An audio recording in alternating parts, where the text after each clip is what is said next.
Assalamualaikum warahmatullahi wabarakatuh. Saya Irsa Eka Indriani, Prodi S1 Administrasi Rumah Sakit semester 3 Stikes Muhammadiyah Bojonegoro. Di sini saya akan mengerjakan penugasan UTS mata kuliah Akuntansi Biaya, meresu materi dari awal sampai akhir. Yang pertama, materi tentang peran akuntansi biaya dalam perencanaan, pengendalian, dan pengambilan keputusan.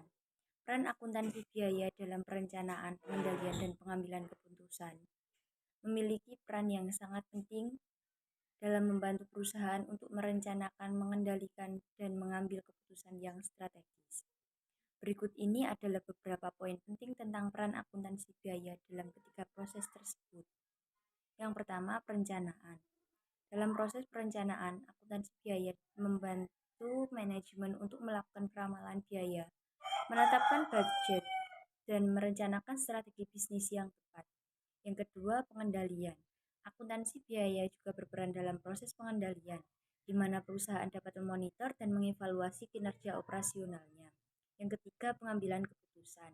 Dalam proses pengambilan keputusan, akuntansi biaya memberikan informasi yang relevan dan akurat untuk membantu manajemen dalam mengambil keputusan yang tepat. Dengan demikian, akuntansi biaya bukan hanya merupakan alat untuk mencatat biaya-biaya dalam suatu perusahaan, tetapi juga merupakan instrumen yang sangat penting dalam membantu manajemen untuk merencanakan, mengendalikan, dan mengambil keputusan yang strategis demi suksesan bisnis jangka panjang. Yang kedua, materi tentang klasifikasi biaya sebagai alat evaluasi. Klasifikasi biaya merupakan proses pengelompokan biaya-biaya tertentu ke dalam kategori-kategori yang berbeda berdasarkan karakteristiknya. Klasifikasi biaya adalah alat evaluasi yang penting karena membantu perusahaan untuk mengidentifikasi, mengelompokkan, dan menganalisis biaya-biaya yang dikeluarkan dalam operasional bisnis mereka. Ada beberapa metode klasifikasi biaya yang umum digunakan, antara lain. Yang pertama, ada biaya tetap dan biaya variabel. Biaya tetap adalah biaya yang tidak berubah terlepas dari tingkat produksi atau penjualan, sedangkan biaya variabel berubah sesuai dengan tingkat produksi atau penjualan. Yang kedua, biaya langsung dan biaya tidak langsung. Biaya langsung adalah biaya yang dapat diidentifikasi dengan jelas dengan suatu produk atau layanan tertentu. Sementara biaya tidak langsung dapat diidentifikasi secara langsung dengan suatu produk atau layanan dan biasanya dialokasikan menggunakan metode tertentu. Yang ketiga, biaya produksi dan biaya non-produksi. Biaya produksi adalah biaya yang terkait langsung dengan proses produksi barang atau penyediaan layanan, sementara biaya non-produksi adalah biaya yang tidak terkait langsung dengan proses produksi, tapi masih diperlukan untuk menjalankan operasional bisnis. Dengan melakukan klasifikasi biaya yang tepat, perusahaan dapat memahami struktur biaya mereka dengan lebih baik, melakukan perencanaan keuangan yang lebih efektif, dan membuat keputusan bisnis yang lebih tepat dan tepat waktu. Yang ketiga, materi tentang kategori biaya di instansi kesehatan, pemerintah dan swasta. Kategori biaya di instansi kesehatan pemerintah dan swasta dapat berbeda-beda tergantung pada kebijakan dan regulasi yang berlaku di masing-masing instansi tersebut. Berikut ini adalah perbandingan umum mengenai kategori biaya di kedua jenis instansi tersebut. Yang pertama, instansi kesehatan pemerintah, biaya pelayanan medis, biaya obat-obatan, biaya pemeriksaan laboratorium. Yang kedua, instansi kesehatan swasta, biaya layanan medis, biaya obat-obatan, biaya pemeriksaan laboratorium. Kesimpulannya, biaya di instansi kesehatan pemerintah biasanya lebih terjangkau atau bahkan gratis.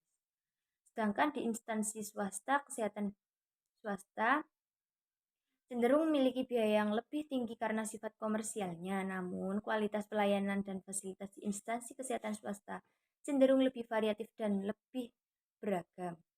Yang keempat, materi tentang akumulasi biaya di pelayanan kesehatan. Untuk informasi mengenai akumulasi biaya di pelayanan kesehatan, penting untuk memahami bagaimana biaya-biaya tersebut dikumpulkan dan dihitung dalam konteks layanan kesehatan. Akumulasi biaya di pelayanan kesehatan biasanya melibatkan pengumpulan data terkait biaya-biaya yang dikeluarkan oleh penyedia layanan kesehatan, termasuk biaya obat, biaya perawatan medis, biaya prosedur medis, biaya administrasi, dan biaya lainnya yang terkait dengan pelayanan kesehatan. Proses akumulasi biaya di pelayanan kesehatan penting untuk membantu manajemen rumah sakit atau penyedia pelayanan kesehatan dalam mengelola keuangan mereka, menghitung harga layanan yang tepat, serta memantau efisiensi operasional dan keuangan mereka. Dengan memahami akumulasi biaya, pihak terkait dapat membuat keputusan yang lebih baik dalam hal pengelolaan sumber daya dan penentuan harga layanan kesehatan yang adil bagi pasien.